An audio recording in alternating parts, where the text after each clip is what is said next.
ಮನಿಮರ್ಗ YouTube ಚಾನಲ್ಗೆ ಸ್ವಾಗತ. ಈ ವಾರದ ವಿಶ್ಲೇಷಣೆಗೆ ಮತ್ತೆ ಬಂದಿದ್ದೀನಿ. ಇಂಪಾರ್ಟೆಂಟ್ ಈವೆಂಟ್ಸ್ಗಳು ನಡೀತಾ ಇದೆ. ಇಂಪಾರ್ಟೆಂಟ್ ಆಸ್ಟ್ರಾಲಜಿಕಲ್ ಸೈಕಲ್ಗಳು ಇದೆಲ್ಲ ಒಂದಿಷ್ಟು ಮಾಹಿತಿ ಕಲೆ ಹಾಕ್ತಾ ಇದೆ. ಕ್ಯಾನ್ ಸೈಕಲ್ ಜೊತೆ ಒಂದಿಷ್ಟು ಮಾಹಿತಿ ಆಸ್ಟ್ರೋ ಆಸ್ಪೆಕ್ಟಲ್ಲಿ ನೋಡ್ತಾ ಇದ್ದೆ. ಅದು ಮುಖ್ಯವಾಗಿರುತ್ತೆ ಗ್ಯಾನ್ ಸೈಕಲ್ಗೆ. ಅದು ಸಹಿತ ಒಂದಿಷ್ಟು ಇನ್ಕ್ಲೂಡ್ ಮಾಡೋಕ್ಕೆ ಟ್ರೈ ಮಾಡ್ತಾ ಇದ್ದೀನಿ ಕೂಡ ಮತ್ತಷ್ಟು. ಸೊ ಇದೆಲ್ಲ ಅಪ್ಡೇಟ್ಸ್ ಇರುತ್ತೆ ಈ ವೀಕಲ್ಲಿ. ಮತ್ತೆ ಒಂದಿಷ್ಟು ಬರೋ ವರ್ಷ ಡೇಟ್ಸ್ಗಳು ಕಂಡುಹಿಡಿದಿದ್ದೀನಿ ಏನೇನು ಇರ್ಬೋದು ಅಂತ. ಇದು ರಫ್ ಎಸ್ಟಿಮೇಷನ್ನು, ಹಾಗೆ ಆಗಬೇಕು ಅಂತಲ್ಲ, ಬಟ್ ಮೋರರ್ಲೆಸ್ ಹಾಗೆ ನಡೆದಿದೆ ಹಿಂದೆ ಕೂಡ.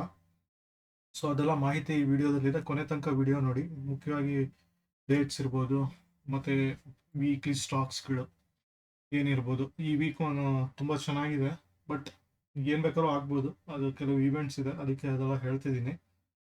ಸೊ ವಿಡಿಯೋ ಪ್ರಾರಂಭಕ್ಕೂ ಮುಂಚೆ ಒಂದು ರಿಕ್ವೆಸ್ಟು, ಇನ್ನೂ ಯಾರು ನನ್ನ ಚಾನಲ್ ಸಬ್ಸ್ಕ್ರೈಬ್ ಮಾಡ್ಕೊಂಡಿಲ್ಲ ಅಂದರೆ ದಯವಿಟ್ಟು ಸಬ್ಸ್ಕ್ರೈಬ್ ಮಾಡಿ. ನಿಮ್ಮ ಸ್ನೇಹಿತರಿಗೂ ಸಹ ಶೇರ್ ಮಾಡಿ, ಅವರು ಸಹಿತ ಬೆಳೀಲಿ. ಮತ್ತು ಒಂದು ವಾಟ್ಸಪ್ ಗ್ರೂಪ್ ಸಹಿತ ಒಂದು ಸ್ಟಾರ್ಟ್ ಮಾಡಿದ್ದೀನಿ. ಅದು ನನ್ನ ಒಂದು ಫೇಸ್ಬುಕ್ ಪೇಜ್ ಏನಿದೆ ಅಲ್ಲೇ ಹಾಕ್ಕೊಂಡಿದ್ದೀನಿ. ಯಾರಾದರೂ ಈ ವಿಷಯದ ಬಗ್ಗೆ ಮಾಹಿತಿ ಬೇಕಿದ್ರೆ ಒಂದು ಮೆಸೇಜ್ ಹಾಕಿ, ಕಾಂಟ್ಯಾಕ್ಟ್ ಮೀನ್ಸ್ ಲಿಂಕ್ ಏನಿದೆ ಅದನ್ನು ಶೇರ್ ಮಾಡ್ತೀನಿ. ಇದರಲ್ಲಿ ಮುಖ್ಯವಾಗಿ ಒಂದು ಅವೇರ್ನೆಸ್ಗೋಸ್ಕರ ಮಾಡ್ತಿರೋವಂಥದ್ದು ಚಾನಲ್ ಅದು. ಟೈಮ್ ಸಿಕ್ಕಾಗೆಲ್ಲ ಒಂದಿಷ್ಟು ಅವೇರ್ನೆಸ್ ಕೊಡ್ತೀನಿ. ಮತ್ತು ನನ್ನ ಮ್ಯೂಚುವಲ್ ಫಂಡ್ ಒಂದು ಬಿಸ್ನೆಸ್ ಏನಂತ ಇದ್ದೆ, ಅದ್ರ ಬಗ್ಗೆ ಒಂದಿಷ್ಟು ಮಾಹಿತಿ, ಸಲಹೆ ಸೂಚನೆಗಳು, ಮತ್ತು ನನ್ನ ಕಸ್ಟಮರು ಹೆಲ್ಪ್ ಮಾಡಲಿಕ್ಕೆ ಏನೇನು ಬೇಕೋ ಅದೆಲ್ಲ ಸಲುವಾಗಿ ಅದನ್ನು ಮಾಡ್ಕೊಂಡಿರುವಂಥದ್ದು. ಸೊ ವಿಡಿಯೋ ಪ್ರಾರಂಭಕ್ಕೂ ಮುಂಚೆ important disclaimer as a important mandate ಇತ್ತು. ಸೊ ಇದು ನಾನು ಏನಿದ್ದೀನಿ ಸೆಬಿ ಸರ್ಟಿಫೈಡ್ ಫೈನಾನ್ಷಿಯಲ್ ಅಡ್ವೈಸರ್ ಅಲ್ಲ. ಏನೇ ಒಂದು ನಿಮ್ಮ ಫೈನಾನ್ಷಿಯಲ್ ಇನ್ವೆಸ್ಟ್ಮೆಂಟ್ಸ್ಗೆ ಸೆಬಿ ಸರ್ಟಿಫೈಡ್ ಫೈನಾನ್ಷಿಯಲ್ ಅಡ್ವೈಸರ್ದು ಹೆಲ್ಪ್ ತಗೊಂಡು, ಬ್ರೋಕರ್ ಅಲ್ಲ, ಫೈನಾನ್ಷಿಯಲ್ ಅಡ್ವೈಸರ್ ಅಂತಲೇ ಸರ್ಟಿಫೈಡ್ ಇರ್ತಾರೆ, RIA ಅಂತ ಹೇಳ್ತೀವಿ. ಅದು ಒಂದು CFP ಅದು ಇದು ಅಂತ ಮಾಡ್ಕೊಂಡಿರೋ ಕೋರ್ಸ್ ಎಲ್ಲ ಮಾಡಿರೋವಂಥವ್ರು. ಅವ್ರದ್ದೆಲ್ಲ ಮಾಹಿತಿ ತಗೊಂಡು ಒಂದಿಷ್ಟು ನೀವು ಸಹಿತ ಒಂದಿಷ್ಟು ವಿಶ್ಲೇಷಣೆ ಮಾಡಿ ಮತ್ತೆ ನೀವು ಹೂಡಿಕೆ ಮಾಡಬೇಕಾಗುತ್ತೆ. ಯಾಕಂದರೆ ಹಾರ್ಡ್ ಅರ್ನ್ ಮನಿ ಹಾಗೆ ಕೊಚ್ಕೊಂಡು ಹೋಗ್ಬಾರ್ದು. ಮತ್ತು ಒಂದಿಷ್ಟು ಸ್ಟ್ರಾಟಜಿ ಎಲ್ಲ ಪ್ಲೇ ಮಾಡಬೇಕಾಗುತ್ತೆ. ಮಾರ್ಕೆಟ್ ತುಂಬ ವೋಲೆಟೈಲ್ ಇರ್ತವೆ, ಹಾಗಾಗಿ ಒಂದಿಷ್ಟು ನೋಡಿಕೊಂಡು ಹೂಡಿಕೆ ಮಾಡಿ, ಮತ್ತು ಆದಷ್ಟು ಸೇಫಾಗಿ ಇನ್ವೆಸ್ಟ್ ಮಾಡ್ತಾ ಇರಿ. ಸೊ ವಿಡಿಯೋ ಪ್ರಾರಂಭ ಮಾಡೋಣ.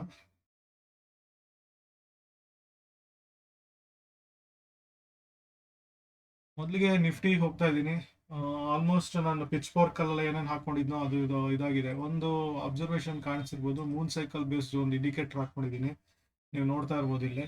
ಸೊ ಇಲ್ಲಿ ನಾಳೆ ಅಷ್ಟಮಿ ಇದೆ ಒಂದು, ಮತ್ತು ನಿನ್ನೆ ಒಂದು ಈವೆಂಟ್ ಆಗಿದೆ 21ನೇ ತಾರೀಕು. ಸೂರ್ಯಂದು ಪಥ ಇದಾಗಿದೆ, ಅದು ವಿಂಟರ್ ಸೋಲ್ಸ್ಟೈಸ್ ಅಂತ ಹೇಳ್ತಾರೆ.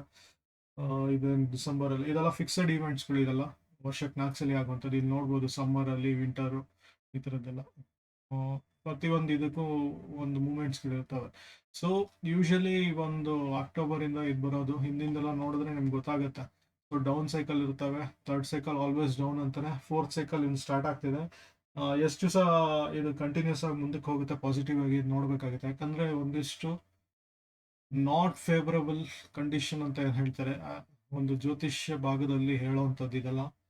ಸೊ ಇದು ಸಹಿತ ಈವೆಂಟ್ಸ್ಗಳು ಹಾಗೆ ನಡೀತಾ ಇರುತ್ತೆ. ನಿನ್ನೆ ಸಹಿತ ಒಂದು ಪೋಸ್ಟ್ ಹಾಕಿದ್ದೆ, ಬೇರೆ ಬೇರೆ ಕಾರಣಕ್ಕೆ ನಮ್ಮ ಗ್ರಹಗಳು ನಮ್ಮನ್ನು ಕಂಟ್ರೋಲ್ ಮಾಡ್ದಂಗೆ ಮಾರುಕಟ್ಟೆನೂ ಸಹಿತ ಒಂದು ಕಂಟ್ರೋಲ್ ಮಾಡ್ತವೆ.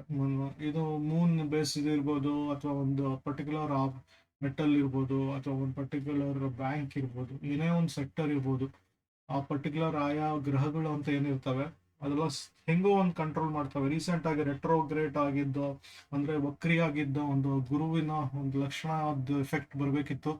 ಬ್ಯಾಂಕ್ ನಿಫ್ಟಿ ಒಂದು ಪಾಸಿಟಿವ್ ಇದ್ದಿದ್ದ ಡೈರೆಕ್ಷನ್ ಸ್ವಲ್ಪ ನೆಗೆಟಿವ್ ಬಂತು, ಅದು ಕಂಟಿನ್ಯೂಸ್ ನೆಗೆಟಿವ್ ಆಗಿ ಹೋಗಿತ್ತು. ಸೊ ಇದೆಲ್ಲ ನೋಡ್ಬೋದು. RBI ಫಾಲ್ಸ್ ಒಂದು ಇಟ್ಟಿದ್ದು ಹೋಕ್ಸ್ ಏನಿತ್ತು ಬಾಂಬ್ದು, ಅದ್ರದ್ದೆಲ್ಲ ಒಂದು ವ್ಯತ್ಯಾಸಗಳಿಂದ ಒಂದಿಷ್ಟು ಏರಿಳಿತ ಕಂಡಿದೆ. ಸೊ ಹಾಗೆ ಒಂದು ಗ್ರಹಗಳದ್ದು ಏರಿಳಿತ ಇರುತ್ತೆ. ಅದು ತುಂಬ ಡೆಪ್ತಲ್ಲಿ ನೋಡೋದು ಬೇಡ, ಮಾಹಿತಿಗಾಗಿ ಒಂದಿಷ್ಟು ತಿಳ್ಕೊಂಡಿರಿ ಬೇಸಿಕ್ ಆಗಿ. ಸೊ ವಿಂಟರ್ ಸೋಲ್ಸ್ಟೈಸ್ ನಿನ್ನೆ ಏನಾಗಿದೆ, ಅಲ್ಲಿಂದ ಒಂದು ಪಾಸಿಟಿವ್ ಹೋಗಬೇಕಾಗಿದೆ ಮಾರ್ಕೆಟ್. ನೆಕ್ಸ್ಟ್ ಇವೆಂಟ್ ಬಂದ್ಬಿಟ್ಟು ಒಂದು ಹುಣ್ಣಿಮೆ ಬರುತ್ತೆ, ಅದರಲ್ಲಿ ಒಂದಿಷ್ಟು ಪ್ರವೇಶಗಳು ಆಗ್ತವೆ ಗ್ರಹಗಳದ್ದು ಬೇರೆ ಬೇರೆ ಒಂದು ರಾಶಿಗಳಿಗೆ. ಸೊ ಇದೆಲ್ಲ ಒಂದು ವ್ಯತ್ಯಾಸಗಳು ಇರ್ತವೆ. ಮುಖ್ಯವಾಗಿ ಏನಿದೆ, ಗುರು ಅಂತ ಏನಿದೆ ವಕ್ರಿಯಾಗೆ ಇದ್ದಾನೆ, ಬರೋ ಒಂದು ಫೆಬ್ರವರಿ ತನಕ ಇರ್ತಾನೆ. ಸೊ ಶನಿ ಎಲ್ಲ ಒಂದು ಇದಾಗ್ತಾನೆ. ಅದೆಲ್ಲ ಒಂದು ವ್ಯತ್ಯಾಸಗಳು ಈ ಮಾರ್ಕೆಟಲ್ಲಿ ಹೆಂಗೋ ಒಂದು ಕಾಣುತ್ತೆ. ಸೊ ಏನೇ ಒಂದು ಅಪ್ ಹೋದ್ರೂ ಹಾಗೆ ಫ್ಲಾಟ್ ಆಗಿ ಡೌನ್ ಬರುತ್ತೆ, ಇಲ್ಲಾಂದ್ರೆ ಸೈಡ್ ವೇಸ್ ಮೂವ್ಮೆಂಟ್ ಅಂತೂ ಇದ್ದೇ ಇರುತ್ತೆ. ರೆಸಿಸ್ಟೆನ್ಸ್ ಸಪೋರ್ಟ್ ಅಂತ ತುಂಬಾ ಡೆಪ್ತಲ್ಲಿ ಹೋಗೋಕ್ಕಿಂತ ಹೂಡಿಕೆ ಮಾಡಬೇಕಾದ್ರೆ ಒಂದು ಸ್ವಲ್ಪ ನೋಡಿಕೊಂಡು ಎಚ್ಚರಿಕೆಯಿಂದ ಒಂದು ಇದು ಮಾಡಿ. ಕಂಟಿನ್ಯೂಸ್ ಆಗಿ ಮೇಜರ್ ಫಾಲ್ಗಳು ಅಂತ ಆಗ್ತಾ ಬಂದಿದ್ದು ಹಾಗೆ ಒಂದು ಕಂಟಿನ್ಯೂ ಆಗ್ತಾ ಇತ್ತು. ಸೊ ಒಂದು ಬ್ರೇಕ್ ಸಿಗ್ಬೋದು, ಸಿಗ್ದೇನೂ ಇರ್ಬೋದು. ಕಂಟಿನ್ಯೂಸ್ ಆಗಂತೂ ಮೂವ್ ಆಗಲ್ಲ, ಇದು ಸೈಡ್ ವೇಸ್ ಹೋಗ್ಬೋದು. ಇಲ್ಲಾಂದ್ರೆ ಒಂದು ಏನಾದರೂ ಇನ್ನೊಂದು ಯಾವ್ದಾದ್ರು ಮೇಜರ್, ನಿನ್ನೆ ಒಂದು ರಷ್ಯಾದು ಯುಕ್ರೇನ್ದು ಎಫೆಕ್ಟ್ ನಾಳೆ ಮಧ್ಯಾಹ್ನದ ಮೇಲೆ ಬರ್ಬೋದು, ಹೇಳಲಿಕ್ಕಾಗಲ್ಲ. ಸ್ಟಿಲ್ ಮಾರ್ಕೆಟಲ್ಲಿ ಎಫೆಕ್ಟ್ ಅಂತೂ ಇದ್ದೇ ಇರುತ್ತೆ ಇಂಥದ್ದೆಲ್ಲ. ಒಂದು ಯುಕ್ರೇನ್ ವಾರ್ದು ಏನಾದರೂ ಒಂದು ನಾಳೆ ದಿವಸ ರಷ್ಯಾ ದೊಡ್ಡದಾಗಿ ಬಾಂಬ್ ಹಾಕ್ತು ಅಂದರೆ ಒಂದಿಷ್ಟು ಏನೋ ಒಂದು ಥರ್ಡ್ ವರ್ಲ್ಡ್ ವಾರೋ ಇನ್ನೊಂದು ಮತ್ತೊಂದು ಏನೋ ಒಂದು ಇವೆಂಟ್ಸ್ ಆಗೋ ಸಾಧ್ಯತೆ ಇದ್ದರಂತೂ ಇನ್ನೂ ಜಾಸ್ತಿ ಆಗ್ತವೆ. ಸೊ ಹಾಗಾಗಿ ಒಂದು ಮುಂದಿನ ಒಂದು ಮೇ ತಿಂಗಳ ತನಕ ಹೀಗೆ ಒಂದು ವ್ಯತ್ಯಾಸಗಳು ಇದ್ದೇ ಇರ್ತವೆ. ಎಲ್ಲ ಚೆನ್ನಾಗಿತ್ತು ಅಂದರೆ ಮಾರ್ಕೆಟ್ ಅಂತೂ ಮೇಲೆ ಹೋಗುತ್ತೆ. ಆದಷ್ಟು ಹೂಡಿಕೆ ಮಾಡೋರು ಕಂಟಿನ್ಯೂಸ್ ಆಗಿ ಹೂಡಿಕೆ ಮಾಡ್ತಾ ಇರಿ, ಆದಷ್ಟು ಸಣ್ಣ ಪ್ರಮಾಣದಲ್ಲಿ ಮಾಡ್ತಾನೆ ಇರಬೇಕಾಗತ್ತೆ. ಅದು ಮಾಡ್ತಾನೆ ಇರಿ. ಮುಖ್ಯವಾಗಿ ಮ್ಯೂಚುವಲ್ ಫಂಡ್ ಇನ್ವೆಸ್ಟ್ಮೆಂಟ್ ಅಂತ ಏನಿದೆ, ಅದು SIP ಮಾಡ್ತಿರೋರು ಪ್ರತಿ ತಿಂಗಳು ಹಾಗೆ ಒಂದು ಮುಂದುವರಿಸ್ತಾ ಹೋಗಬೇಕು. ಸೊ ಡೆಪ್ತಲ್ಲಿ ಅಂತೂ ಹೋಗ್ಲಿಕ್ಕೆ ಬೇಡ, ನಾಳೆ ಅಂತೂ ಮಾರ್ಕೆಟ್ ಪಾಸಿಟಿವ್ ಅಂತ ಹೋಗಲೇಬೇಕು. ಆಲ್ರೆಡಿ ಸೂಚನೆ ಅಂತೂ ಸಿಕ್ಕಿದೆ. ಅದೆಷ್ಟು ತನಕ ಸಸ್ಟೈನ್ ಆಗುತ್ತೆ ನೋಡ್ಬೇಕು. ಯಾಕಂದ್ರೆ ಇದೆಲ್ಲ ಒಂದು ಕ್ರಾಸ್ ಆಗಿ ಮತ್ತೆ ಮೇಲ್ ಬಂದು ಈ ಕ್ರಾಸ್ ಲೆವೆಲ್ 24,700 ಬಂದು ಅದೆಲ್ಲ ಆದ್ಮೇಲೆ ಫುಲ್ಲಿ ನಾನು ಬುಲ್ಲಿಶ್ ಅಂತ ಹೇಳಲಿಕ್ಕೆ ಹೋಗೋದು. ಈ ಲೆವೆಲ್ ಅಟ್ಲೀಸ್ಟ್ ಬರಬೇಕು, 2500 ಲೆವೆಲ್ ಮತ್ತೆ ಬರಬೇಕು. ಅಲ್ಲಿ ತನಕ ಇಟ್ಸ್ ಎ ಬೇರಿಶ್. ಯಾಕಂದ್ರೆ ಒಂದು W ಪ್ಯಾಟರ್ನ್ ಬರ್ತಾ ಇದೆ, ಒಂದು ಅಪ್ ಮೂವ್ಮೆಂಟ್ ಅಂತ ಹೋಗ್ಬೇಕು. W ಅಂದ್ರೆ ಬರಲಿಲ್ಲ ಅಂದ್ರೆ ಪಾತಾಳಕ್ಕೆ ಹೋಗುತ್ತಿದ್ದು. ಸೊ W ಪ್ಯಾಟರ್ನ್ಗೋಸ್ಕರ ಆದರೂ ಒಂದು ಪಾಸಿಟಿವ್ ಅಂತ ಹೋಗಬೇಕು. ಸೊ ಅಟ್ಲೀಸ್ಟ್ 2500 ತನಕ ಬೇರಿಶ್ ಅಂತಾನೆ ಹೇಳ್ತೀನಿ. ಸೊ ಆದಷ್ಟು ಈ ವೀಕ್ದು ಒಂದು ಮೊಮೆಂಟಮ್ ಎಂತಿರುತ್ತೆ ಕ್ಯಾಪ್ಚರ್ ಮಾಡ್ಕೊಳ್ಳಿ. ಒಂದು ಅಟ್ಲೀಸ್ಟ್ 2 ದಿವಸ ಆದರೂ ಇರುತ್ತೆ ಪಾಸಿಟಿವ್ ಸೈಡು. ಸೊ ಅದನ್ನ ನೋಡ್ಕೊಳ್ಳಿ. ಬ್ಯಾಂಕ್ ನಿಫ್ಟಿಲೂ ಸಹಿತ ಒಂದು ಅದೇ ಸೇಮ್ ಸೈಕಲ್ ಅಫೆಕ್ಟ್ ಆಗ್ತಿದೆ. ಗ್ಯಾನಲ್ಲೂ ತೋರಿಸ್ತೀನಿ, ಅದ್ರದ್ದು ಗ್ಯಾನಲ್ಲೂ ಇಲ್ಲಿ ತೋರಿಸ್ಬೇಕಾಯ್ತು, ನಿಫ್ಟಿ ತೋರಿಸ್ಬಿಡ್ತೀನಿ. ನಿಫ್ಟಿದು ಒಂದು ಫಸ್ಟ್ ಬಂದ್ಬಿಡೋಣ. ಟ್ರೆಂಡ್ ಚೆನ್ನಾಗಿದೆ, ಚೇಂಜ್ ಆಗುತ್ತೆ ಅಂತ ಬಂದಿದೆ ನನಗೆ. ಇಲ್ಲಿ 20th ಬಂದಿದ್ದು, ಅದು 20th ಆಗ್ಬೇಕಂತಿಲ್ಲ. Plus or minus 1 or 2 days ಸಿಗುತ್ತೆ ಯೂಶಲಿ. ಶನಿವಾರದ 21ನೇ ತಾರೀಕು ನಿನ್ನೆದೇನಿತ್ತು, ಮುಖ್ಯವಾಗಿ ಅದು ಸೂರ್ಯನ ಪಥ ಚೇಂಜ್ ಆಗಿದ್ದು ಇದರಲ್ಲಿ. ಅಂದರೆ ಉತ್ತರಾಯಣಕ್ಕೆ ಪಕ್ಕಾ ಉತ್ತರಾಯಣ ಅಲ್ಲ ಇದೆ ಆ್ಯಕ್ಚುಲಿ, ಬಟ್ ವೆಸ್ಟರ್ನ್ ಕ್ಯಾನಡಾದಲ್ಲಿ ಇದೆಲ್ಲ ಕನ್ಸಿಡರ್ ಮಾಡಬೇಕಾಗುತ್ತೆ ಈವೆಂಟ್ಸ್ಗಳು. ಸೊ ಬದಲಾವಣೆ ನಾಳೆ ಒಂದು ಮಾರ್ಕೆಟಲ್ಲಿ ಕಾಣಿಸ್ತಿದೆ ಕೂಡ. ಗಿಫ್ಟ್ ನಿಫ್ಟಿ ತೋರಿಸಿದ್ರೆ ನೋಡ್ಬೋದು, ಇಲ್ಲಿ 200+ ಅಂತ ತೋರಿಸ್ತಿದೆ. ಅಟ್ಲೀಸ್ಟ್ 150-130 ಪಾಯಿಂಟ್ಸ್ ಹಂಗೆಲ್ಲಾದರೂ ಓಪನಿಂಗ್ ಆಗಲೇಬೇಕು. ಗ್ಯಾಪ್ ಅಪ್ ಅಂತೂ ಓಪನ್ ಆಗುತ್ತೆ, ಅದನ್ನು ನೋಡ್ಕೊಳ್ಳಿ. ಸೊ ಗ್ಯಾನಲ್ಲೂ ಚೆನ್ನಾಗಿ ಬಂದಿದೆ. ಇನ್ನು ಬ್ಯಾಂಕ್ ನಿಫ್ಟಿಗೆ ಬಂದರೂ ಅಷ್ಟೇ, ಅದು ಅಪ್ ಮೂವ್ಮೆಂಟ್ ಸ್ಟಾರ್ಟ್ ಆಗಬೇಕು, ಆಗುತ್ತೆ ಕೂಡ. ಬ್ಯಾಂಕ್ ನಿಫ್ಟಿಗೆ ಹೋಗ್ಬಿಡ್ತೀನಿ ಇಲ್ಲಿ ಡೈರೆಕ್ಟಾಗಿ. ಸೊ ಇಲ್ಲೂ ಅಷ್ಟೇ 21ಗೆ ಇವೆಂಟ್ ಒಂದು ಟ್ರಿಗರ್ ಆಗಿದೆ. ಸೊ ದಟ್ ಮೀನ್ಸ್ ನಾಳೆ ಒಂದು ಆಗುತ್ತೆ ಇಲ್ಲೂ. ಸೊ ಇಲ್ಲೂ ಒಂದು 10th, ಇಲ್ಲೂ ಒಂದು 9th 10th ಈ ಥರ ಕಾಂಬಿನೇಷನ್ ಬರ್ತಾ ಇದೆ ಅಂದರೆ ಅಲ್ಲೆಲ್ಲ ಮೇಜರ್ ಒಂದು ಅಪ್ ಸೈಕಲ್ ಅಂತೂ ಇರುತ್ತೆ. ಸೊ 27, 28, 29 ಈ ಲಾಸ್ಟ್ ದಿವಸಗಳೇನಿದೆ ತಿಂಗಳದು, ಸ್ವಲ್ಪ ಹುಷಾರಾಗಿರಿ. ನೆಗೆಟಿವ್ ಈ ವರ್ಷದ ಅಂತ್ಯ ನೆಗೆಟಿವ್ ಅಲ್ಲೇ ಆಗ್ಬೋದು. ಸೊ ಒಂದು ತುಂಬ ಎಕ್ಸ್ಪೆಕ್ಟೇಷನ್ ಅಂತೂ ಇಟ್ಕೊಂಬೇಡಿ. ಸೊ ವರ್ಸ್ಟ್ ಅಂತೂ ಆಗ್ಲಿಕ್ಕೆ ಸಾಧ್ಯತೆ ಉಂಟು. ಸೊ ಒಂದು ಬ್ಯಾಕ್ ಟೆಸ್ಟ್ಗೋಸ್ಕರ ಮಾಡಿದ್ದು ಮುಂದಿನ ವರ್ಷದ ಇವೆಂಟ್, ಬೇಕಾದ್ರೆ ಸ್ಕ್ರೀನ್ ಶಾಟ್ ತಗೊಳ್ಳಿ. ಬಟ್ ಕಂಪ್ಲೀಟ್ ಇದು ಮಾಹಿತಿ ಅಂತಲ್ಲ, ಯಾಕಂದ್ರೆ ಈ ಡೇಟ್ಸು ತೋರಿಸ್ತಾ ಇದ್ದೀನಿ ಎಕ್ಸ್ಟ್ರಾ. ಅದು ಆಗ್ಲಬಹುದು, ಆಗದೇನೂ ಇರ್ಬೋದು, ಅಥವಾ ಇದು ಆಗ್ಬೋದು, ಇದು ಆಗದೆ ಇರ್ಬೋದು. ಈ ಥರದ್ದೆಲ್ಲ ಬರ್ತವೆ. ಇದು ಎಸ್ಪೆಷಲಿ ಗ್ಯಾನ್ ಡೇಟ್ಸಲ್ಲಿ ಒಂದು ಟ್ರೆಂಡ್ ಚೇಂಜ್ ಆಗೋ ಸಾಧ್ಯತೆಗಳು. ಇದು ಒಂದು ನೆಗೆಟಿವ್ ಬರ್ತಾ ಇದೆ, ಇಲ್ಲಿಂದ ನಂತರದ ದಿವಸಗಳಿಗೆ ಪಾಸಿಟಿವ್ ಹೋಗುತ್ತೆ. ಇಲ್ಲಿ ಅಥವಾ ಇಲ್ಲಿ ನೆಗೆಟಿವ್ ಬರ್ತಾ ಇದ್ರೆ ಒಂದು ಹಿಂದಿನ ದಿವಸದಲ್ಲೂ ಸ್ವಲ್ಪ ಟೆಸ್ಟ್ ಮಾಡಿದ್ದೀನಿ. ಇದು ಹಳೇದೇ ತೋರಿಸ್ತಾ ಇದೆ ನನಗೆ. ನಾನು ಸ್ವಲ್ಪ ಮಾಡಿಫೈ ಮಾಡಿ ಒಂದು ಇದು ಮಾಡಿದ್ದೀನಿ ಆ್ಯಕ್ಚುಲಿ. ಇದು ಸ್ಕ್ರೀನ್ಶಾಟ್ ಏನು ಬೇಡ ಇದು, ಸಾರಿ. ಇಲ್ಲಿ ಒಂದಿಷ್ಟು ಒಂದು ಏಪ್ರಿಲ್ ತನಕ ಒಂದಿಷ್ಟು ಕಾಣಿಸ್ಬೋದು ನಿಮಗೆ. ಇದೇ ಒಂದು ಆಧಾರದಲ್ಲಿ ಮುಂದೆ ಹೋದರೆ ನೀವು ಮುಂದಕ್ಕೆ ಹೋಗ್ಬೋದು. ಆ್ಯಕ್ಚುಲಿ ಟ್ರೈ ಮಾಡ್ತೀನಿ ಅದನ್ನು. ಬಹುಶಃ ಇದೆ.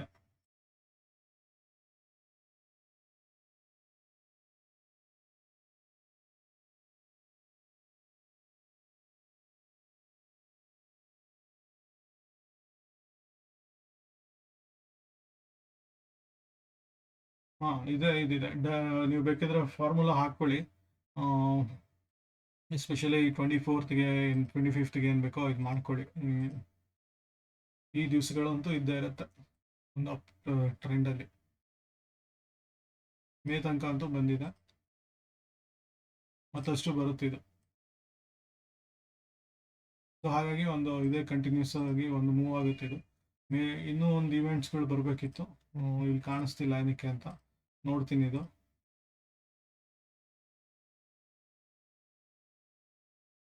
ಒಟ್ಟಿನಲ್ಲಿ ಒಳ್ಳೆ ಮೂಮೆಂಟ್ಸ್ ಅಂತೂ ಸಿಗುತ್ತೆ. ನಾನು ಗ್ರೂಪಲ್ಲೆಲ್ಲ ಹಾಕೊಂಡಿದ್ದೀನಿ. ಸೊ ನನ್ನ ಗ್ರೂಪ್ ದಯವಿಟ್ಟು ಸೇರ್ಕೊಳ್ಳಿ, ನಿಮಗೆ ಹೆಲ್ಪ್ ಅಂತೂ ಆಗುತ್ತೆ ಇದು. ಸೊ ಮತ್ತೆ ವಾಪಸ್ ಬರ್ತಿದ್ದೀನಿ. ಡೇಟ್ಸ್ಗಳು ಒಂದು ಸ್ವಲ್ಪ ಕನ್ಫ್ಯೂಷನ್ ಇದೆ. ಈ ರೆಸಿಸ್ಟೆನ್ಸ್ ಇದು ಬೇಸಿಸ್ ಆಫ್ ಇದನ್ನ ತಗೊಳ್ಳಿ, ಇಲ್ಲಾಂದರೆ ಕ್ವಿಕ್ ಆಗಿ ನೀವು ನಿಮ್ಮದೇ ಒಂದು ಮೆಥಡ್ ಏನಿದೆ ಅದನ್ನು ಫಾಲೋ ಮಾಡ್ಕೊಳ್ಳಿ. ಸ್ಕ್ರೀನ್ಶಾಟ್ ತಗೊಳ್ಳಿ, ಐದರ್ ಎನಿ ಮೆಥಡ್ ಹೇಳ್ದಂಗೆ ಹಿಂದೆ ನೀವು ನೋಡ್ಬೋದು. ಕರೆಂಟ್ ಮಾರ್ಕೆಟ್ ಪ್ರೈಸಸ್ ಬೇಸಿಸ್ ಮೇಲೂ ತೊಗೊಂಡಿದೆ, ಮತ್ತು ರೆಸಿಸ್ಟೆನ್ಸ್ ಸಪೋರ್ಟ್ ಬೇಸಿಸ್ ಮೇಲೂ ತೊಗೊಂಡಿದೆ. ಅದು ಹೆಂಗೆ ಬೇಕಾದ್ರೂ ಇರ್ಬೋದು. ನಿಮ್ಮದೇ ಒಂದು ಮೆಥಡ್ ಮಾಡ್ಕೊತೀರಾ, ಒಂದು ಪಾಯಿಂಟ್ಸ್ ಬೇಸಿಸ್ ಮೇಲೆ ಮಾಡ್ತೀರಾ, ಗ್ಯಾನ್ ಮೆಥಡ್ ಮಾಡ್ತೀರಾ, ಅಥವಾ ಹೈ ಲೋ ಮಾರ್ಕ್ ಮಾಡ್ಕೊಂಡು ಮಾಡ್ತೀರಾ, ಅದು ನಿಮಗೆ ಬಿಟ್ಟಿದೆ. ಇದು ಒಂದು ಈ ಪಾಯಿಂಟ್ಸ್ ತೊಗೊಂಡ್ರೆ ಇದೇ ಟೇಬಲ್ಗಳದ್ದು ಫಾಲೋ ಮಾಡಬೇಕು, ಇಲ್ಲಾಂದರೆ ಇದು ಕೆಳಗಡೆದು ಚೂರು ವ್ಯತ್ಯಾಸಗಳಂತೂ ಇರುತ್ತೆ. ಸೊ ತೊಂದರೆ ಇಲ್ಲ, ಬಟ್ ಒಂದಕ್ಕೆ ಸ್ಟಿಕ್ ಆಗಿ. ಸ್ಕ್ರೀನ್ಶಾಟ್ ತೊಗೊಂಡಿದ್ದೀರಾ ಅಂತ ಅಂದ್ಕೊಂಡಿದ್ದೀನಿ. ಬ್ಯಾಂಕ್ ನಿಫ್ಟಿಗೆ ಬರೋದಾದರೆ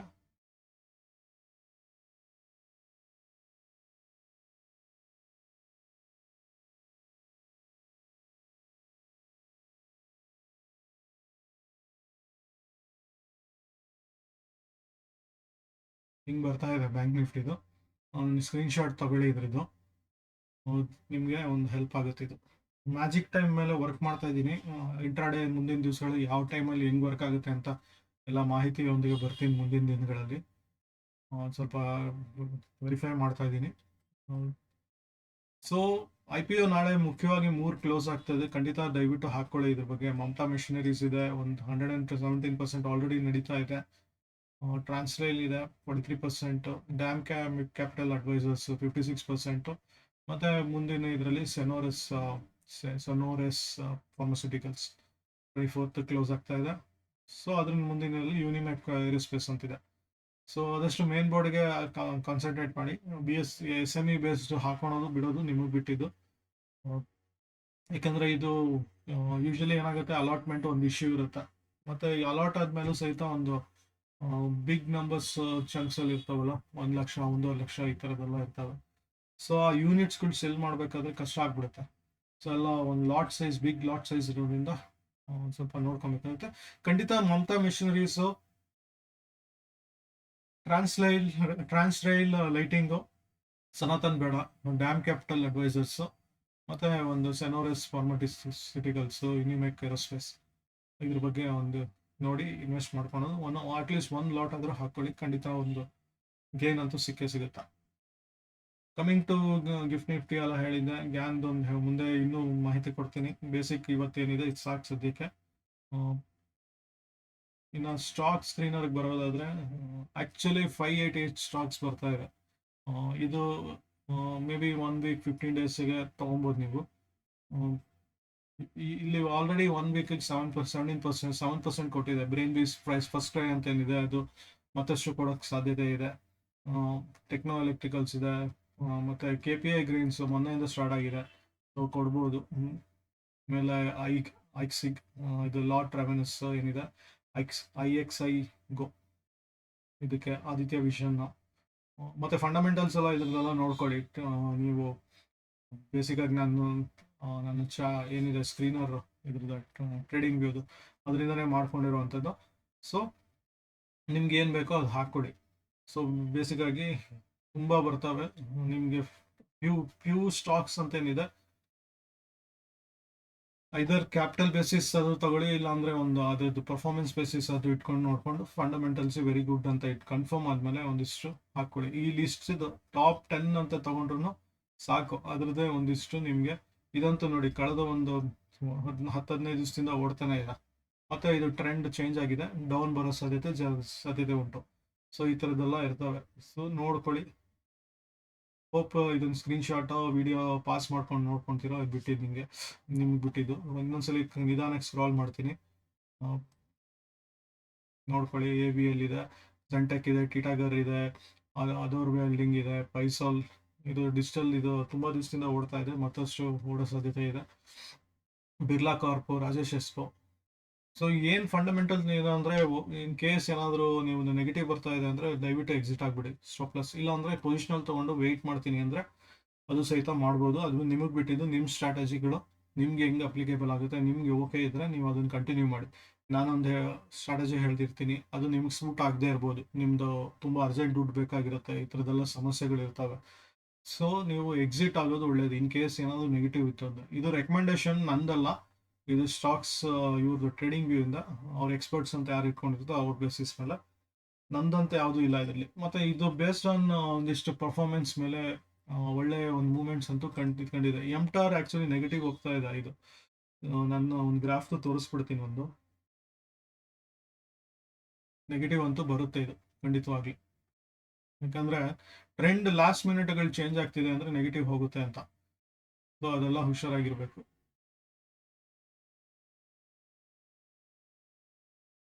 ಮೇಲೆ ಹೋಗಿತ್ತಾ ಬೈ ಅಂತ ಸಿಗ್ನಲ್ ಮುಂಚೆನೇ ಕೊಟ್ಟಿತ್ತು ನನಗೆ, ಮೇಲ್ ತನಕ ಹೋಗಿ ರಿವರ್ಸ್ ಆಗಿದೆ. ಆಲ್ರೆಡಿ ನನ್ನ ಒಂದು ಪರ್ಟಿಕ್ಯುಲರ್ ಇ ಎಮ್ ಐ ಏನಿದೆ ಅದರಿಂದ ಡೌನ್ ಹೋಗ್ತಾ ಇದೆ.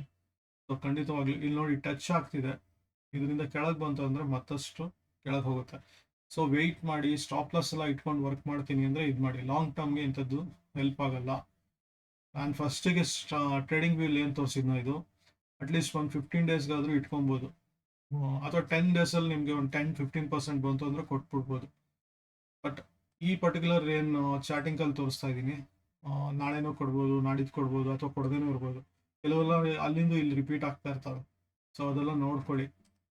ಸೊ ಆ ಬೇಸಿಸ್ ಮೇಲೆ ಒಂದು ನಿಮಗೆ ಹೇಗೆ ಸೂಟ್ ಆಗುತ್ತಾ ಅದನ್ನು ಒಂದು ಬೈ ಮಾಡೋದು, ಸೆಲ್ ಮಾಡೋದು. ಸ್ಟಾಪ್ ಲಾಸ್, ಮುಖ್ಯವಾಗಿ stop loss max to max ನಿಮ್ಮದು 2%ಗಿಂತ ಮೇಲೆ ಹೋಗಬಾರ್ದು ಸ್ಟಾಪ್ ಲಾಸ್.